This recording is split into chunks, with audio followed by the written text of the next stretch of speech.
Okay, it looks like folks are jumping in.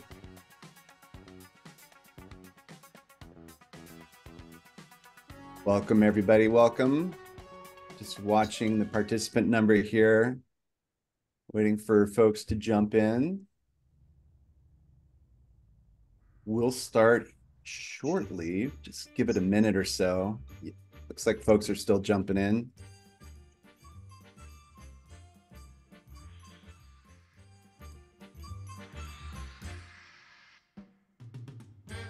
I'm just watching the participants number. It keeps going up and up. And so I don't want to start until everybody's here, but we'll wait maybe another 30 seconds and then we'll kick things off. So just sit tight and we'll get started shortly.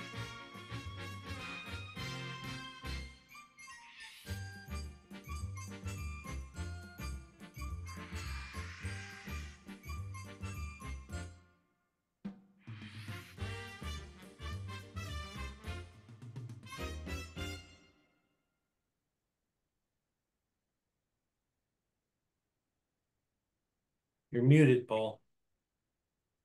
You guys don't know sign language yet? No, No, I was so trying so hard right there. Welcome, everybody. I was just watching the participants number to see if things leveled off, and I think everybody's here. We got a really big audience today. Clearly, a lot of interest in business continuity in higher ed. So, thank you, everybody, for taking some time out of your day today. I'm excited for this webinar. Excited to have my good friend Eric Self here. He's our account executive for Kuali Ready here at Kuali. And with us also is Terri Messer. She is from Jackson State. She is the compliance and risk officer out there in Tennessee. And she's going to be speaking with us today about what business continuity is, why it's important for higher education, and how she's gone about implementing business continuity planning at Jackson State Community College. So welcome, Terri, and thanks for joining us. Let's see, I'm going to share my screen here. We've got a few slides to kick things off. There we are. There's the three of us. Let's jump into it. I'm going to take just a minute to talk about Kuali, the company. I promise not to spend a lot of time on this, just to make sure that everybody knows the story of Kuali began back in 2004 with the Kuali Foundation. It was a group of universities and colleges who got together to build software that was better fit for their needs than what traditional software vendors had to offer. Over the next 10 years, the consortium would grow rapidly, and a lot of universities and colleges were joining, and it became clear that there was a need for a cloud-based SaaS solution, as well as accelerated development. So in 2014, Kuali was launched as a for-profit company that focused on design and delivery of speed. And we've been evolving ever since. Today, Kuali is a thriving, modern edtech company supporting more than 230 higher ed institutions, mainly across the United States and Canada. And we remain today focused on that mission that began with a small group of colleges and universities back in 2004, building amazing software to meet the needs of institutions of higher ed. So that's a little bit about the history of our amazing company. What does Kuali offer? Well, there are 5 different product suites that we focus on: financial management, business continuity planning. That'll be the focus of today's webinar. We also have an entire suite of software for research administration. For the registrar's office, we have a suite we call Student that includes curriculum management, academic catalog, and syllabus management. And finally, another product used primarily, I would say, in IT offices, but also used within departments as well, called Build. And that is no code, online forms, and workflow automations. And you'll notice that Build is included with each of these product suites. That's because Build integrates with and really works very well with our existing products, so that you can, if you want to expand your research suite, add some capabilities, add some workflow automations, Build is the tool that allows you to do that. And it, of course, works with our business continuity solution, Ready, as well. Now, Ready is the only business continuity planning solution out there that's designed specifically for higher education. So we're excited to share this with you today. A few things about what we're hearing from folks in the emergency management community, higher education, security folks. One of the things that we hear is increased workload. That folks who are asked to manage business continuity planning wear so many different hats. And oftentimes this will come out of left field. It's a new burden, a new task that has to be managed, and it's daunting. The second challenge we often hear is plan customization. That plans are specific and unique to each institution. So the ability to really shape that plan around your institution's specific needs. Third, and this is a big one, is ease of use. The thing about Kuali Ready, and we'll talk about this a little bit more, is it requires very little training. So if you think about all the stakeholders that you are trying to convince to get involved and manage these business continuity plans, it's important for them to be able to jump in, hit the ground running quickly, and participate in the building of those continuity plans without having to go through a days-long training. Finally, maintaining plans. Keeping plans up to date is a challenge, particularly year to year if you have staff turnover, making sure that everybody is up to speed and included where they need to be on those business continuity plans. So with that, we designed Kuali Ready with three core capabilities that we like to celebrate. The first is creating and maintaining plans. It's I mentioned this, very easy to use interface. It has built-in help and guidance that can actually be customized. So if you have specific instructions that you would like to include in help bubbles for people as they're going through the planning process, that's all in there. And Eric will show some of this later on. The ability to review and approve plans. So getting a bird's eye view of where all your plans are at, being able to see the status, where the holdups might be if someone is stuck on a particular step, and getting a plan created, you'll be able to see all of that at a glance. And having workflows really helps through that process. And finally, managing and reporting on those plans over time. So you can create views to kind of see and manage your work and export these plans either as CSV files or via API. So with that, thank you everyone for my quick introduction. We're going to hand things over to Terri now. She's going to talk a little bit about business continuity basics and Kuali Ready. All right, Terri, I'm going to stop sharing and hand things over to you. Perfect, perfect. Well, good afternoon, everyone. Are you seeing my screen properly? Perfect, perfect. Well, great. Well, welcome. My name is Terri Messer. I am currently the Compliance and Risk Officer at Jackson State Community College. That's in Jackson, Tennessee, which is in West Tennessee, in between Memphis and Nashville. How I launched into this program, if you will, as the Compliance and Risk Officer. This was a new position that was launched at this college about a year ago, a little over a year and a half, well, about a year and 4 months ago. Prior to that, I was the Dean of Business and Industry, and I'm an economics professor. I've been in higher ed for over 20 years and came from the manufacturing sector. So the whole concept of continuity made sense to me, especially coming from the private sector and to education. But what I realized is that it didn't necessarily make a lot of sense to several of my colleagues here at the college, because again, if you don't have something to compare to, you don't. So let's just kind of launch into what I'm going to cover real briefly is what he said, just kind of some basics, why we should probably be thinking on it or putting more of a focus on our continuity, and how it can help us in the end, again, as a risk manager, mitigate several of our risk activities throughout the year. So as we look, what does business continuity mean to you? Okay, so just kind of ponder that for a second and think, oh, I don't know. What do you think? I kind of said, okay, I don't know the true definition either, so I looked it up. Wikipedia says, business is the practice of making one's living or making money by producing or buying something. And Webster says continuity, which is the key there, is the unbroken and consistent existence of operation. So you guys can read that. So putting those two concepts together is basically our business's ability to maintain a consistent existence. Higher education is certainly different than our private sector partners in that maintaining a consistent existence. We have a lot of obstacles out there that hit us as from a different angle than it does like for our private industry.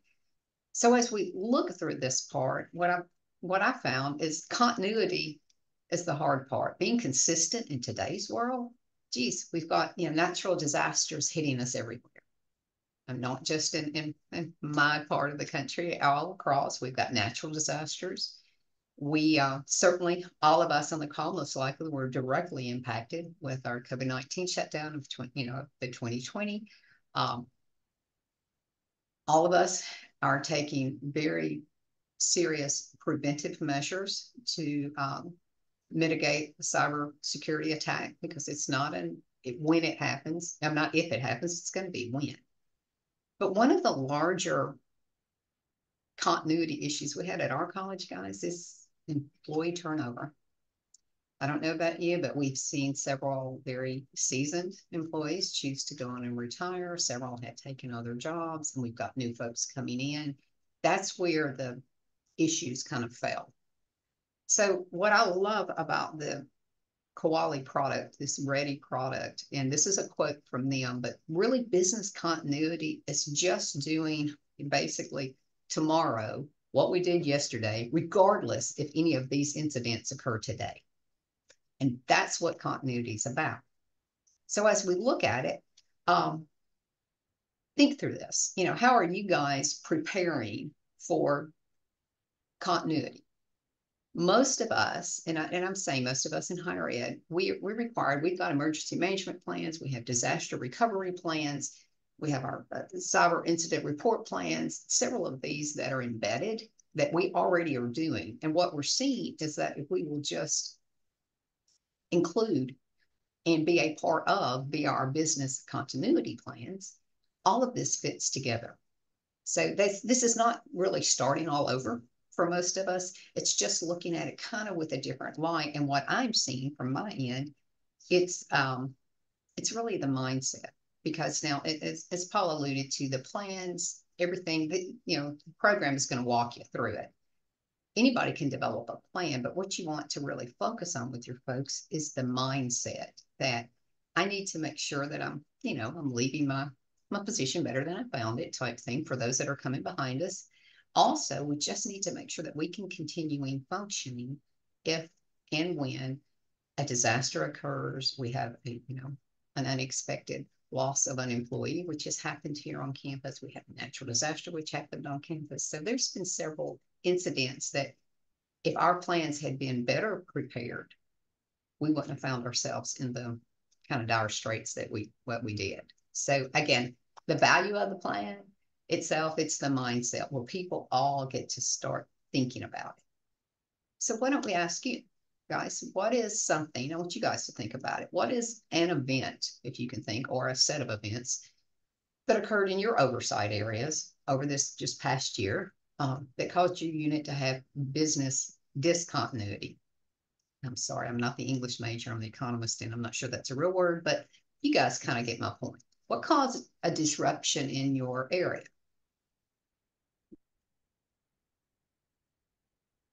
Was it our senior accountant who gave a one-day notice and walked out the door? Was it one of our senior deans who had a health incident, went in for a very minor surgery and never went home? Or was it the tornado that tore through half of our town? Or was it the flood? Or was it some hacker that decided they'd wreak havoc, if you will, on our systems? Regardless, was your area prepared? And were you, as most likely an administrator or a leader at your facility, were you prepared? Did you know who was going to, what the next steps were? Again, many of our disaster recovery plans are required to have that. Our cyber incident report plans, we've got to have a hierarchy of that. But how did that disruption impact others on campus and all of our external stakeholders, those that depend on us to provide them educated individuals as their future workplace, or all of the suppliers that we work with? And if you had all of that, how did that equal what your business continuity plan said you were going to do in these incidents? It's kind of where we got home. Okay. And I'm going to be real forthright with you guys. We certainly do not have this all figured out, because we really have gone through the last 3 years a renewal, if you will, refocused on our business continuity. And it's taken, this is the second hard year that I've worked with it. So I thought last year we had it down pat. Well, just this January, our college was closed for a week due to some severe weather in our area. It was right around registration time and our enrollment was down. The last thing we needed was anything to impede anybody else that wanted to come. And come to find out, our admissions staff and all of them, even though they had continuity plan, we knew what to do if they couldn't come to work. They didn't practice it. That So, kind of gets back to what you said about mindset, Terry. And I've been yes, thinking about that since we had our rehearsal yesterday, going through your deck. I mean, it could be something small, like we're having a heat wave out here in California. We might lose power. What's my backup plan for trying to, for this webinar, for example? What would I do in the event that I happen to lose power? Probably find myself over at a Starbucks or something. But the challenge, as you describe it, and as I understand it, isn't just developing a business continuity plan. It's getting all of your stakeholders to think about what would I do in the event of XYZ, to kind of have that baked into their day-to-day work. that's correct. And that was and again, as I said, we don't have it all figured out by any stretch, but I was blindsided because I thought, oh, no problem. We've got our business continuity. Everybody knows. I mean, we know how to work remote. Hello, we lived in a remote world, but many of the folks had not taken their laptops home. Boom. How do you not take that? But I mean, again, it was an eye opening that we still had a tremendous amount of improvement opportunities, and that's the way that I worded that. So that's been a big focus on this. Now, prior to working with Kuali, our school, as well as I'm sure several of yours, have always had some sort of continuity or consistency plan. They're called different things at different schools. But ours, quite honestly, was a kind of a homemade version that one of our IR people did. And it was challenging at best to work with. What the Ready product does is it walks you through every step. This is what has been so good for us. And the key thing that I should try to help your people realize if you're just launching this program, is help people understand I have it up here. What's their mission, essential functions? What is their purpose in the big role of educating the workforce of the future? Where do they fit in this picture in higher education? So each department or unit, or however you want to break this up, what are their critical functions? That's what they're referred to in both the current version of Ready and the new gen that Eric's going to share with us in a moment on. But it walks you through. After you determine what's your function, then do those functions do they occur consistently every month? Is it during peak registration times or peak application periods? What are your peak periods? Where are your documents that show you, okay, great, how do I do this task? To me, that has been very intuitive, and most of our campuses found that very wonderful. And from a risk assessment and the mitigator that I'm trying to roll also, another, as he said, this is another duty as assigned, but it kind of all fits in this, is that with each of those critical functions, their algorithm within the program will assign based on some answers that you give them, whether it's a critical function, 1, 2, 3. Is it something that the campus, I've got those listed, that cannot cause, it's going to be necessary to life, health, and security, all the way down to, oh yeah, that's deferrable. I can kind of wait on that. The positive is the way the program's designed.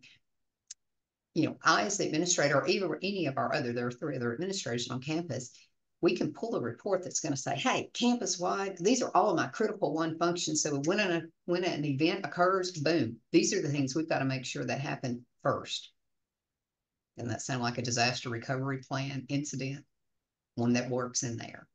So again, we started with the high level functions, and then each year dissecting those a little bit more, kind of fine tuning, dealing that funnel a little more tightly each time. So some of the attributes that we have experienced by using the Kuali Ready program as everybody said, it is rather intuitive. I had the fortunate, I was fortunate, I guess I should say, I, as Dean over Business Industry Workforce Development Programs, I was a user of the Kuali program developed for multiple plans under that purview. And now I'm the administrator. And if you don't know something, they've got all of the little help buttons. Now they're a bubble on the O program. They're just over to the side. There's a lot of help tools for it. And your coordinator, hopefully your campus coordinator would know more, but it's very intuitive. You can figure that out. The support that you get from the Kuali team, has been amazing. I mean, I haven't ever had a question that hasn't been answered. I mean, just extremely promptly, extremely promptly. And they have a feature, and this is one of the things that my feedback from our users here on campus, this is the feature they give, and for new users, I encourage them to work with it. To complete each one of your, you'll think, critical functions, there's got to be action steps each year. I need to relook at this report, or I need to update this report, or I need to update this module, however you've got it. You can set, it's just an auto reminder really, but you know how many of us, if I don't have a reminder, I may not do it. Well, the auto messages that Rady will auto send you based on your format you put in there, it reminds you, oh, okay, yeah, oh, I need to get that updated this year. And then once you've done it, you click complete and it rolls with it. But just the auto helping you with your time management, I was real impressed with that. That has helped many understand it. And again, this may be something you may not have wanted me to speak on, but the cost, as far as Tennessee goes, we're a part of the Tennessee Board of Regents, so we are getting a system-wide collaborative pricing. Pricing is very reasonable for this product for us, so I'm sure that the Kuali team can make it worth your while too. And I understand many of you on the call are already Kuali users. This just may be an additional add-on program for you. The peace of mind for me as the compliance officer, as well as my top level administration here at the campus, is that we have a compliance plan. I'm not saying that it's right, that it's perfect. It's going to be tweaking, but there are gaps probably as big as the Grand Canyon in there, but we have plans. So we have a starting point to work through as we go further. So many of you, again, we kind of looked at the list yesterday. Some names Eric recognized, some he didn't. So we're not sure what product you're using, or if you're a brand new user. But this is a very basic launch of how you would launch the business continuity at your institution. I do want to say this, that all the rest of this is important, but your step one is still the most vital. You have to have upper level administration. We're talking presidential level approval to roll with this. You've got to have the support feature with it. Fortunately, in the Tennessee system, it became a very vital, crucial importance. One of our, institutional effectiveness goals for both the system and each of the schools that fell under the system. So that was it. Again, you've got to have somebody on campus that's going to be your contact. I will say that's something that we're seeing a lot of, or at least a lot more in recent years. And I think it probably, of course, had a lot to do with the pandemic, but we're hearing from presidents and VPs and, provosts and CEOs across the board talk more about the importance and the need for business continuity planning at their institutions. We were at a Nakubo event a while back, which is, a collection of in higher ed leadership.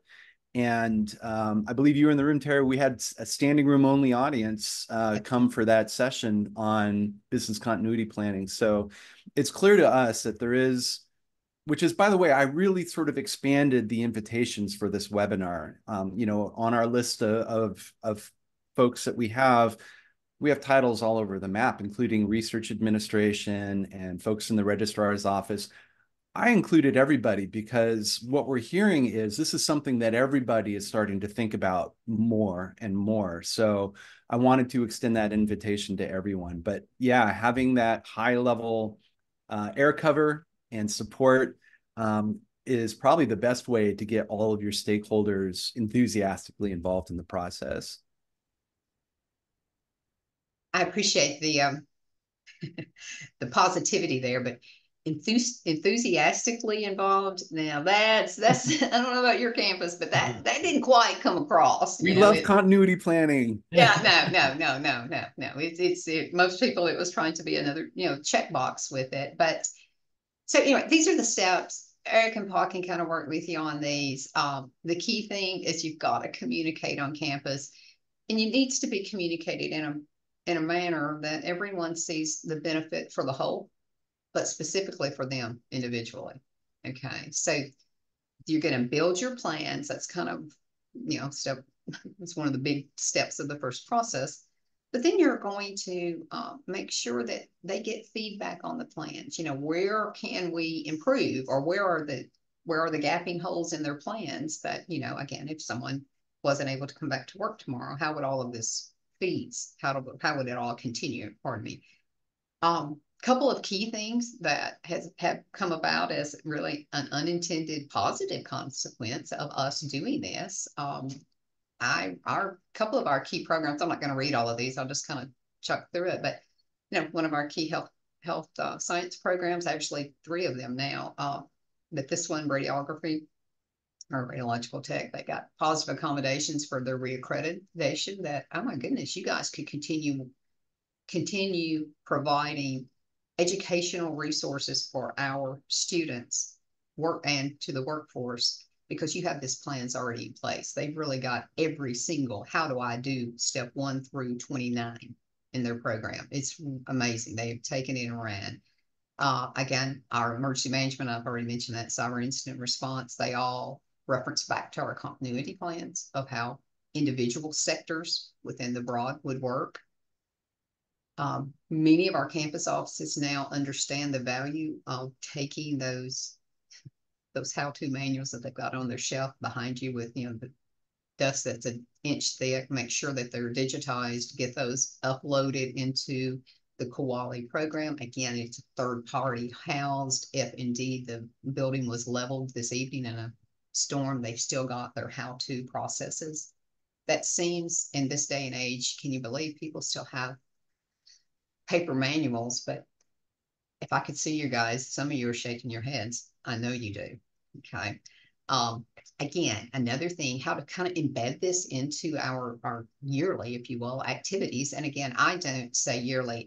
Janice Ruff is my Eric in my area, and she encourages looking at your plans, multiple times throughout the year. I encourage people to say, look at them anytime something changes. But what we were able to do is in many of our, performance review plans that everybody does, kind of your employee evaluation, you kind of filter in. One of the goals would be, or one of your tasks this year would be, to make sure that you do XYZ in the accounting continuity plan. That's your task. So then people are seeing, oh, okay, yes, I have to do it with that check mark, but it makes sense for this other one. Okay. And then we are just next month actually pulling together a collaborative tabletop exercise. If you that went to Kuali Days, had a great cybersecurity tabletop exercise that they went through. We were able to do, we did the our ransomware version of that last year. This year, we are going to be testing our disaster recovery as well as our emergency management and how all of that fit within our business continuity. So it's kind of a good mixture of tabletop exercises, which are required for the CIRP plans, but they're also a great thing for us to look at to see where are the true gaps. Okay. I mentioned briefly, and I know my time's about out, but as far as getting an audit and getting feedback to people, that was one of the more positive responses I received. This is just an example of a review audit that was created so that we could say, hey, respiratory care program, it looks like you did a great job on, 1, 2, 3, you got full points. Some of it you only did halfway, so you got half a point. These are all the different levels and, if you will say, cues that the Kuali program gives you, that the Ready program gives you to help you have everything in line. And then we just give improvement opportunities. This started out as, for me, again, I'm a numbers person, I'm an economist. I had to have some way to kind of measure how well are we doing. It became, someone mentioned yesterday, we kind of gamified it because Then that was year one. Year two, these are the results. We're just looking at, okay, the president's division, and I did very broad divisions, many plans under there, but out of the total 54 plans, this is where everybody ranked. If your max score was 25, in orange were the this year's results as compared to last year's results. Student services took very high exception to how did they decline. But it's just trying to help people see that, okay, these are opportunities that these are improvement opportunities, and for the good of the whole, this is where we work. And of course, this is all prepared in an executive summary that goes to our administration team. It signs off by our president, and she comments on it in our in-service. So, Terri, before we move on, I just wanted to mention to everybody there's a Q&A feature in Zoom. If you have questions for Eric or Terri or myself, just be sure to type those in. I'll be watching as we go through the remainder of the webinar, and we'll relay those questions as they come. Terri, I had one question for you. If you go back a slide, sure. Thinking about 54 plans across Jackson State Community College, and that is a big number. It's daunting. Like I'm feeling anxiety just like trying to imagine managing 54 plans and making sure that they're all moving in the right direction and that they're being updated. And one plan can have a lot of stakeholders. So I'm curious, how many how many stakeholders does a typical plan include? And if you take a step back and think about all 54 of these plans, how many people in total do you estimate are involved in business continuity planning? There are 93 Jackson State employees that are enrolled in the READY program that have a piece to play in creating those 54 plans.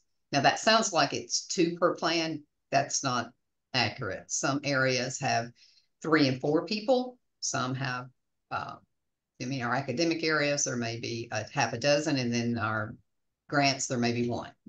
So, but just kind of to let you know, and again, that's a lot of people, and it's a lot of people that need to be trained. And I'll tell you what your team did last year that was just wonderful. I had so many new Kuali users, if you will, so that's what y'all call them, that we did 2 separate trainings. We did a new Kuali user training, and I say we, y'all, I just coordinated it and hit Zoom. Janice Ruff and the Kuali team did the new users. We went through that training, and then we had a separate refresher training for all the folks that had done it the year before or a couple of years before and just needed to be kind of reminded on how to work with it. This year, because I did not have as many new users, I didn't even have to involve them. I just did a real kind of 25-minute video training session myself and shot it out to everyone. They watched it, and then they called me with additional questions. But yes, now it's going to take some time. It'll take some time on your part if you are the business continuity coordinator. In the first year, it's gonna be a little daunting, but this year wasn't near as much because you had people that knew what they were doing. And I was honestly, I was much more intent on my scoring this year than last because I wanted to see each one improve, and let's really, strengthen the plans for each one of them. But it's go ahead. What would it be like? I'm trying to imagine life before Kuali Ready. If you were charged with developing these, 54, and I'm sure there's more to come as well, continuity plans, and you didn't have a tool for creating continuity plans like Kuali Ready, what can you even imagine what that experience would be like? Well, I'll tell you, they because in the research with this, I went back it was about 7 years ago. They had what was a published continuity plan. And honestly, it was more of an emergency management plan scaled down for each division. Like it literally had contact information for the department. it was so very basic. So that I can't imagine anything on the magnitude of the in-depthness that you're able to go here. And again, just having a separate portal, a separate program, if you will, to house all of your, this is how my division operates. This is how you do accounts payable, accounts receivable, everything to, this is how I do my accrediting reports for radiography. Those how-to documents are what is often, y'all think about it, is often stored on someone's individual computer in their office, or maybe they are on a shared drive. But I don't know if you guys, and we use shared drives here, but you have to be able to be in somebody else's brain to figure out where they saved it on the shared drive, you know? So having this all kind of in a centralized location, and it has allowed our, our new hires to easily transition and know where they're going. Yeah. I mean, that's at least have a resource, and your manager's not having to sit there with them every single, the first 3 months saying, hey, rolling the continuity plan, looking at your department documents, just start reading through those. I didn't even think about that being a thing until someone said that to me the other day. So Great. Right on. Thank you. I had one question come in from Jessica. She just wants to know if the recording will be available later. Yes, it will. So after we're done today, I'll grab that recording and send it to everybody who registered for the webinar so that they have a chance to review it. And a reminder to everybody else, if you have questions for Terri or Eric or myself, you can drop those into the Q&A.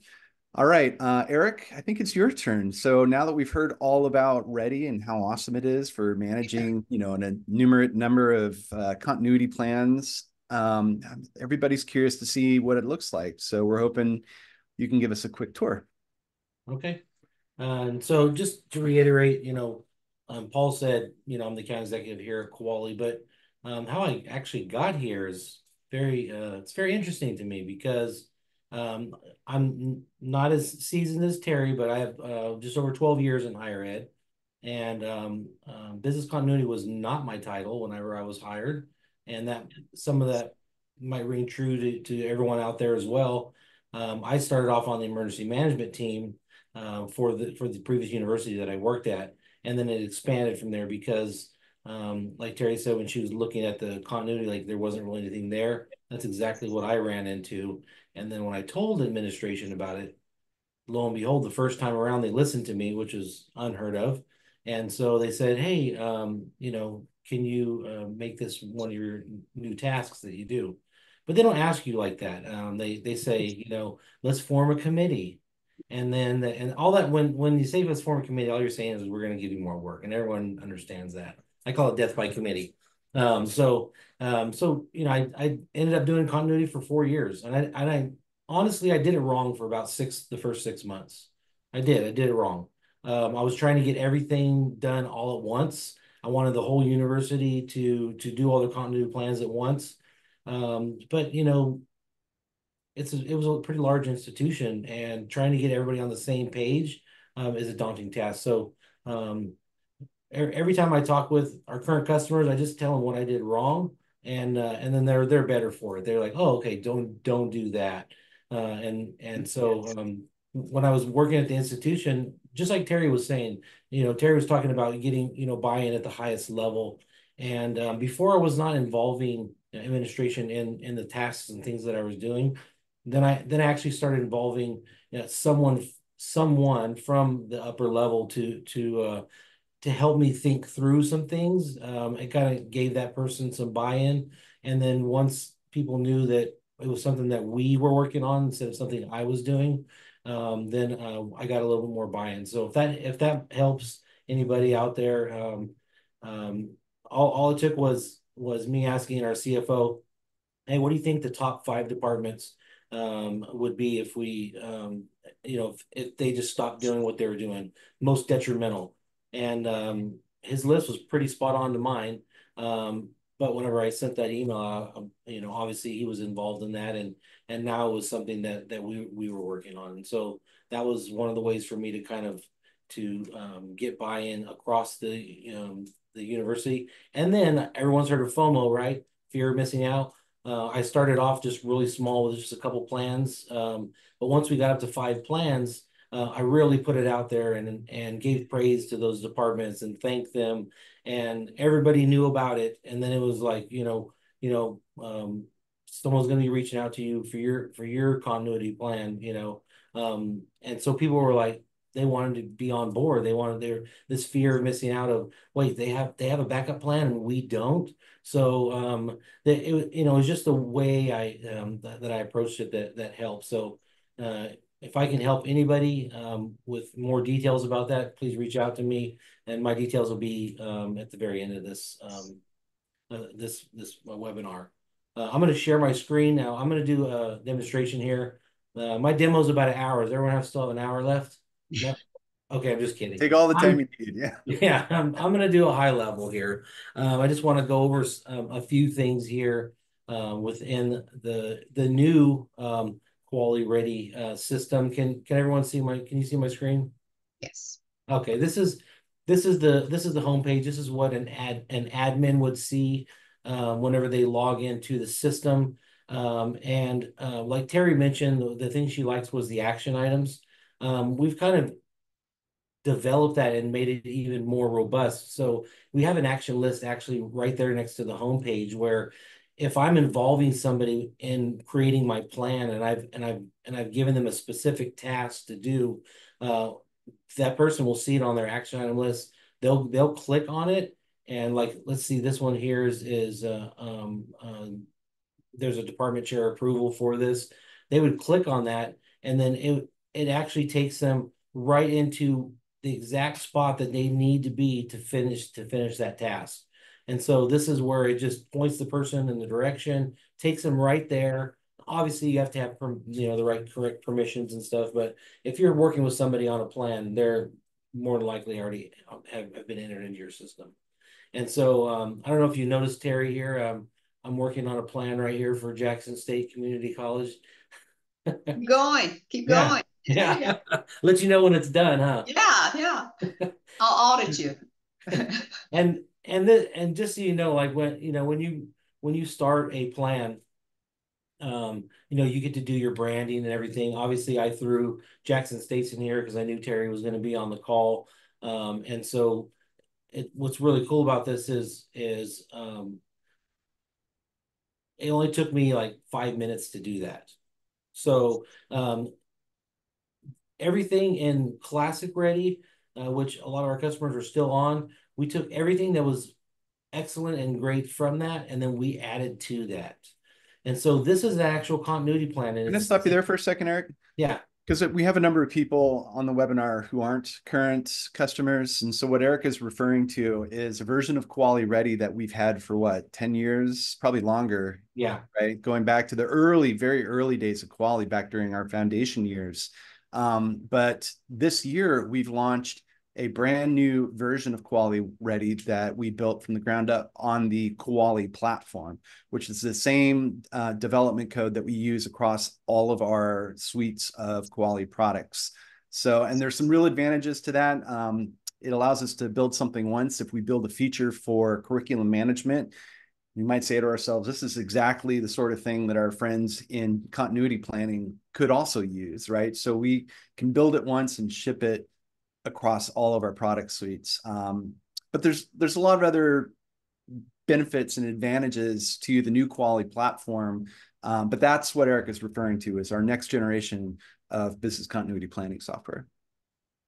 And I don't know if everyone can remember what Paul was showing, the 230 different institutions that we work with. Those aren't all just our customers. Those are our design partners as well. And so whenever we speak with the Ready community, over the years, there was things that they wanted to see in this new development that we were thinking through it. And one of them was to be able to customize your continuity plan to your institution. In the Classic Ready, there's some static fields that it's a standard, but if it didn't pertain to you, you kind of just said, oh, well, we don't have to fill that out. We can just move on to the next thing. Now, if it doesn't pertain to you, you just remove it. Or if you want to add to it, you can. And I'll show you that when we get into some of the sections here. But I just want to show you all the sections that we actually cover. I'm not going to go too in depth on this because, like I said, this is not an hour demo. This is just a high level. But we go over like the collaboration, the plan managers and the plan editors you would see here. You would assign those people, right? And then we would go into, the department information where we collect all that information. And then, we go into like buildings, like, obviously, what building are you in? And so I'm going to go out of this right here because I want to show you something here. Because I not only want to show you what it looks like, but I want to show you what I call under the hood. It means like doing things to your plan on the fly because you can do that. And so when I go into a continuity plan like this one, I'm going to go into edit mode.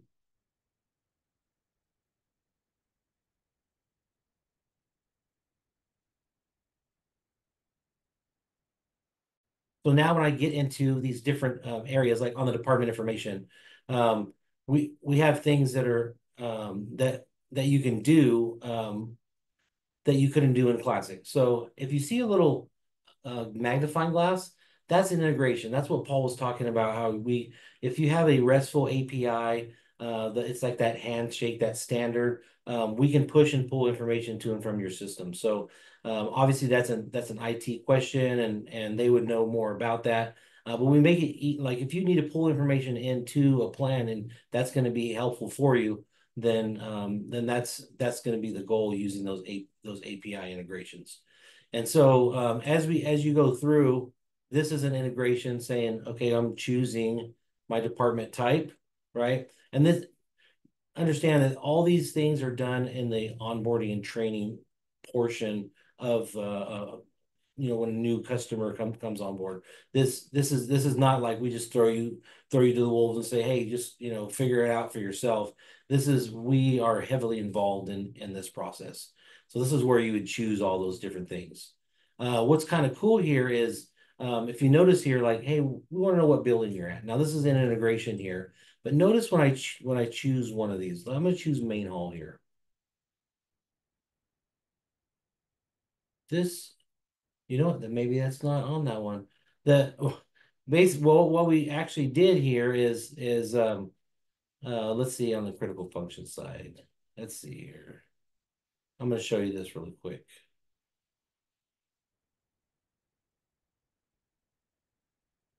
So if you notice here, for the critical functions, actually let me go under the hood. But first I want to talk about what Paul mentioned was the status. So let's say you're going through and you're filling out all these different pages and you're going through and the person wants to know what the status is of that. They can see that it started in this workflow because I just clicked on one of those plans, right? It was submitted on the 20th. A couple tasks were approved. It looks like it's getting ready to hit an error and because there's an error here. It's saying that it's actually stopped. Maybe that person left the institution or whatever. This is where you would like reassign this. And so there was an error here on this one, so I reassigned it to myself. But I can also reassign this to whoever else is in the system. And this is because you're connected with the system with your single sign-on. And so let's say if I wanted to assign this to Joel here, I could reassign this to him. And this all pertains to the workflow as well, because before Terri, whenever you had a plan, someone had to put the plan together, but let's say that they were 30% complete. Did you actually know that, or did you find all this stuff out when did your like yearly review with them? I found it out when I did the yearly review, but I'll tell you that there were some clues because when you pull up your plans, you can see the last date that anybody did anything in it. Yeah. So it was almost a start date. It was almost a prompt for me. However, often I would go in and mark them as incomplete or need to review, and that would change the date. So this would be extremely helpful. Yeah, and what's nice about this is just knowing exactly where each plan is, right? So I'm gonna close this right here just to show you. This is the under the hood part that I'm talking about. So this is the whole plan, like everything all together. Now, if I want to preview it, right, I can preview it here, and then you can see everything that I was showing you before, right?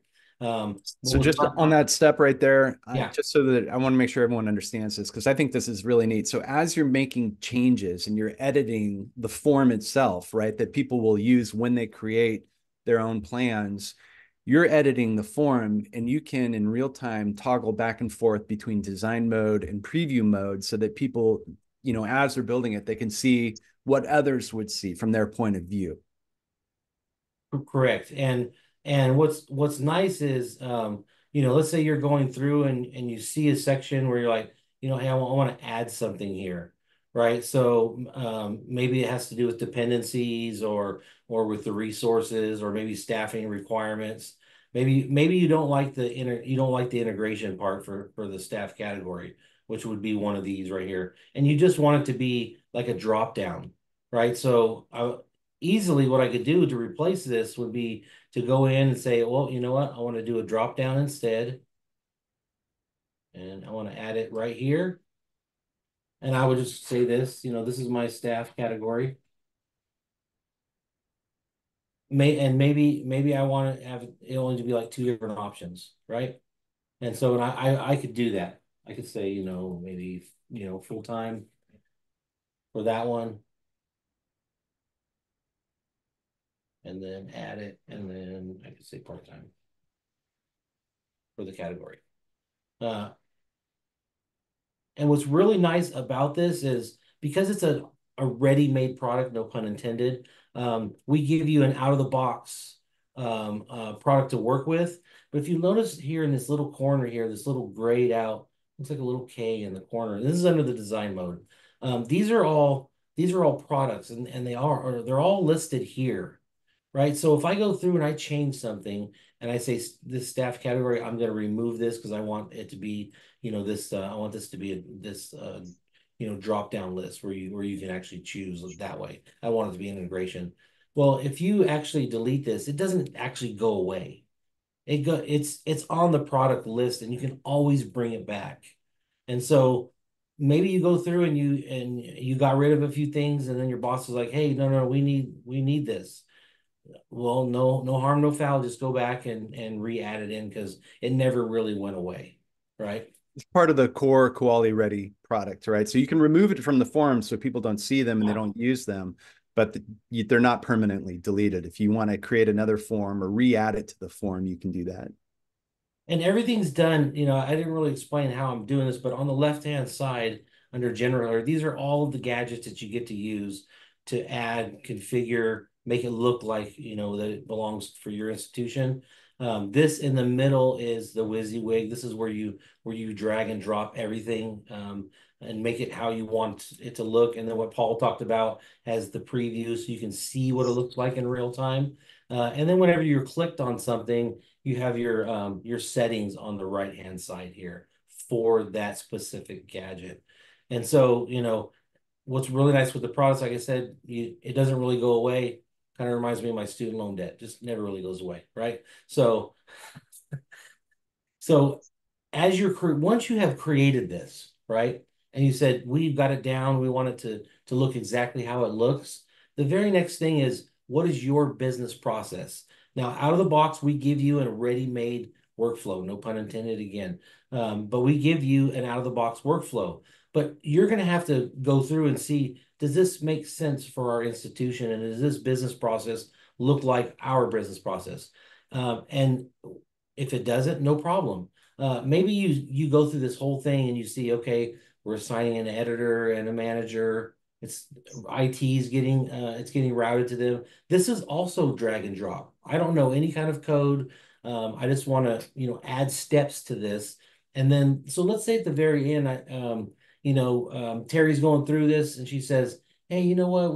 At the very end here, I want a notification to go back to the sender to let them know their plan has been completed.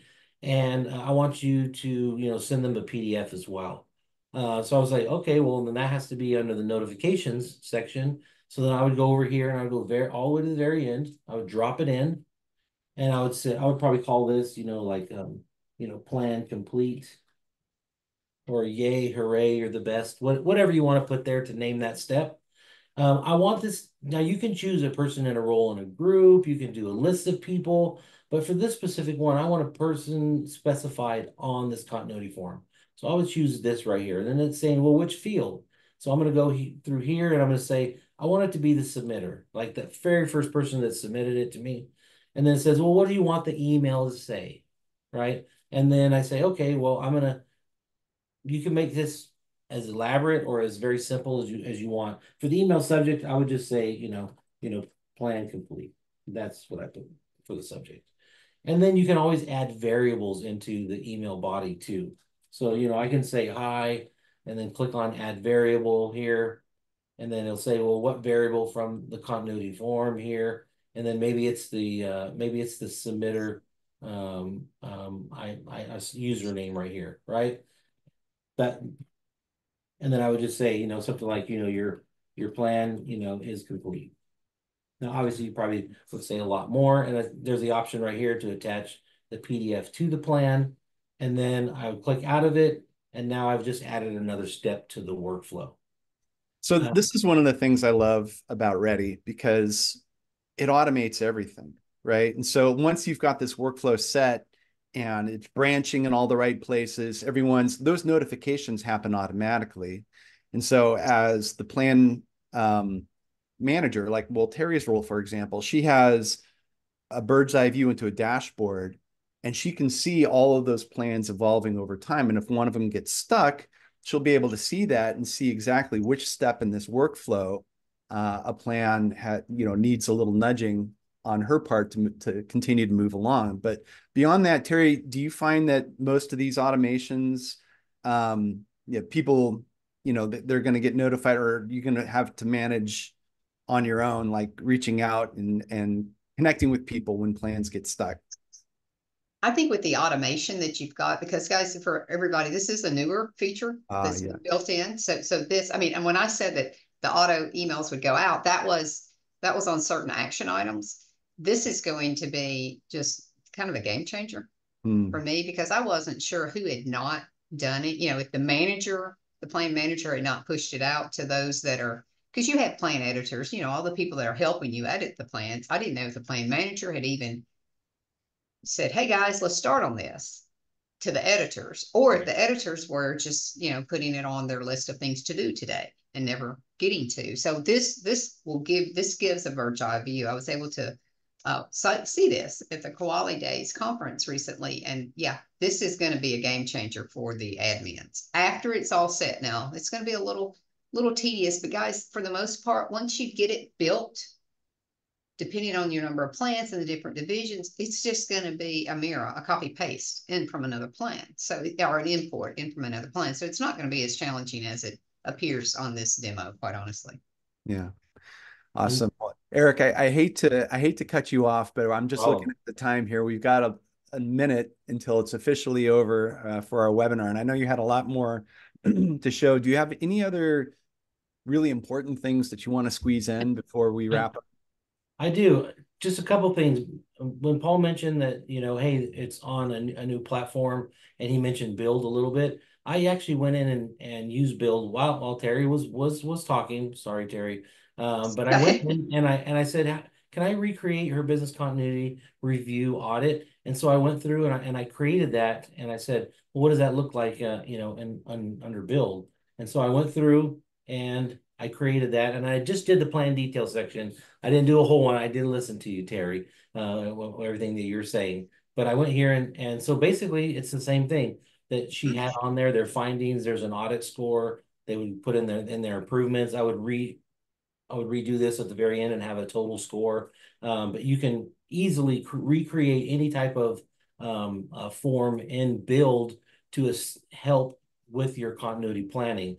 If let's say you're the head of the department campus safety, and you also do incident reports as well, and that's an additional thing outside of continuity. Well, you can use Build for that as well.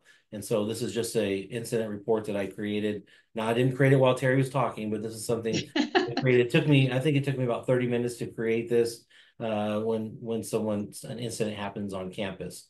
And so That's what I really wanted to talk about is now you have a continuity plan through Quality Ready, but we know that you have other things that you want to do, and we want to be able to accommodate you to do those things as well. Yeah, incident reporting is a huge opportunity for build in higher education because there's so many incidents on college campus, and having a system to capture all that, automate it, and collect it in a singular location, I think will be really helpful to a lot of folks. All right, I have a couple slides just to wrap things up real quick. There are three main reasons that Eric likes to tout about why Kuali Ready. And those are as follows. They are, I think these are coming through. Yeah. Quarterly community calls. And we have a lot of different products and a lot of different user groups out there, but I'm always amazed by the strength and resilience of this community. The number of people that come every quarter to collaborate, share notes, share their experiences, talk about what they're doing is really impressive. And I think a really helpful aspect of Kuali is that community that comes with Kuali Ready. Also, tabletop exercises. Eric and team over the years have done a real good job of putting these together. These are downloadable. We can share these with you as PDFs and presentations, and they step you through all the different scenarios that you can imagine for these different types of, for example, this one is one that Eric created for ransomware. Eric, you're also working on one right now for disruptions on campus, I believe. Yeah, like protests and stuff like Yeah, that. campus protests, right? Campus protests. I'm about 80% done with one of those. So that'll be coming out soon as well. And finally, Kuali Days. Terry mentioned this earlier. This is our annual get together with our customers. This is one of the sessions that we had at the beginning of Kuali Days. This year we were down at Long Beach. We're already scouting out locations for next year's Kuali Days. These are typically held in April. So those are really wonderful events. And again, just a great opportunity for that community to come together. I'm going to fast forward here to this slide because I know we're a little bit over time, but we went through a lot. So if you have questions for Eric, for me, and for Terry, Eric can help relay those. You want to get your phone out real quick and scan that QR code, and that'll give you all of Eric's socials and LinkedIn and everything that you need to get in touch with him. Or maybe just grab a screenshot of this slide here so that if you have any questions after this webinar, you can reach out to Eric and get those answered. And with that, we'll wrap up. Terry, Eric, thank you so much for your help and sharing today. Every time I get together with you guys, I always learn something new. The world of business continuity planning in higher education is so interesting to me. And I'm just really glad and relieved to hear that there's a community of folks out there like yourselves who have a plan in place for when my daughter's up at Cal Poly Humboldt right now. They had campus protests. And so it's really reassuring for me as a parent, and it's just a member of the community to know that there are people out there thinking about these sorts of things. So thank you for all that you do. And with that, folks, I think we're going to go ahead and wrap up. I appreciate everyone. I appreciate you. I'll send an email with the recording tomorrow morning so that you have that recording if you want to share it with your compatriots as well. And if I didn't get to your questions, it looked like a couple came in just at the tail end. I'll answer those directly offline. All right. Thank you, everyone. Take care. Bye. Bye. Bye.